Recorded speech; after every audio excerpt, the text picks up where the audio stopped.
ኮሎኔል አልማዝ ኃይለ በኢትዮጵያ አየር ኃይል በአንደኛ አየር ምድብ ስታፍ ማስተባበሪያ ምክትል ኮማንድ በመሆን እያገለገሉ ይገኛሉ።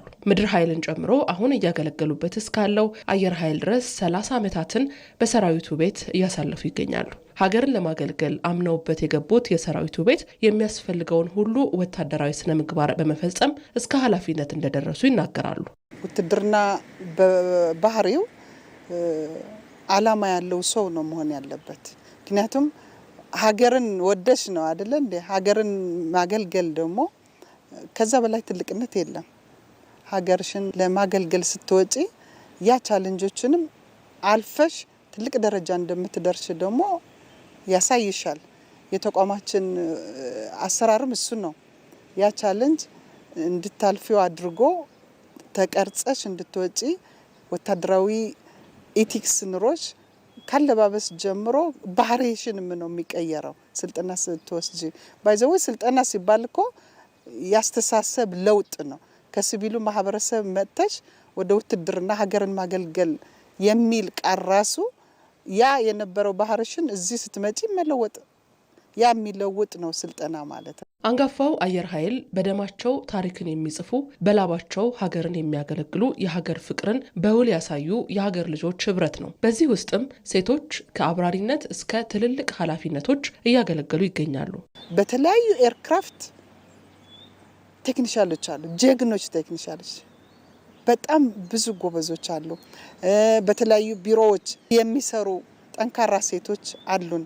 እንዳልኩሽ ብዙ ኤርክራፍት አሉ። በዛ ኤርክራፍት ደግሞ ሰማይ ላይ በቆራጥነት እንዲውሉ እነዛ ጀግኖች ሴቶች በደንብ በእውቀት የተደገፈ ትምህርት ያስተምራል። አየር ኃይል የተለያዩ ስልጠናዎች ይሰጣል። ያኛው ተደምሮ ብቁ የሆኑ ሴቶች እንዲፈራ ይደረግና እዚህ የራሳችን ትምህርት ቤትም አለ አካዳሚ። መጀመሪያ በዛ ተምረው ነው የሚወጡት።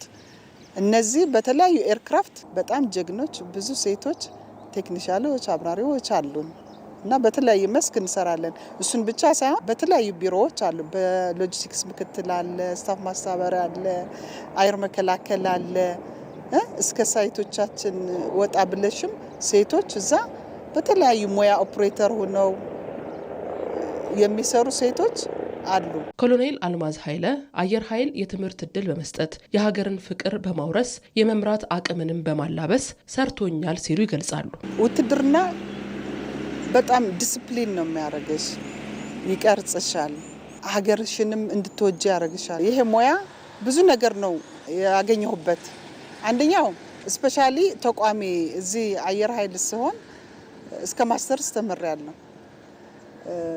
መጀመሪያ እዚህ ስመጣ ዲፕሎም ብቻ ይዤ ነው የመጣሁት። አሁን ደግሞ በከፍተኛ ኃላፊነት ነው የምመራው። ከስሬ ብዙ የሰራዊት አባላቶችን እመራለሁ። ያ ሰራዊት ደግሞ ሸፕ አድርጌ አገሩን የሚወድ ስራውንና ኃላፊነቱን ችሎ አውቆ እንዲሰራ፣ ስለዚህ እኔም ኮንፊደንስ እንዲኖረኝ፣ አቅም እንዲኖረኝ፣ ብቃት እንዲኖረኝ አድርጌ የቀረጸኝ ይህ ተቋም ነው።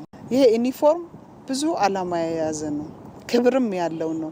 ፕሮፌሽናል ወታደር እንዲሆን አድርጎኛል። ለ90 ዓመታት በሰማይ ላይ የደመቀው አየር ኃይል ዛሬም ዘመኑን መስሎ ሀገርን እያገለገለ ይገኛል። ልክ እንደ ኮሎኔል አልማዝ ኃይለ ሁሉ በአየር ኃይሉ የተሰሩ ወታደሮች ሀገርን በማሻገር አስተዋጽኦአቸው አለ የሚባል አይደለም። አየር ኃይሉም ከደመናው በላይ የሰራቸው አስገራሚ ጀብዶዎችም ከትውልድ ትውልድ ሲዘከሩ ይኖራሉ።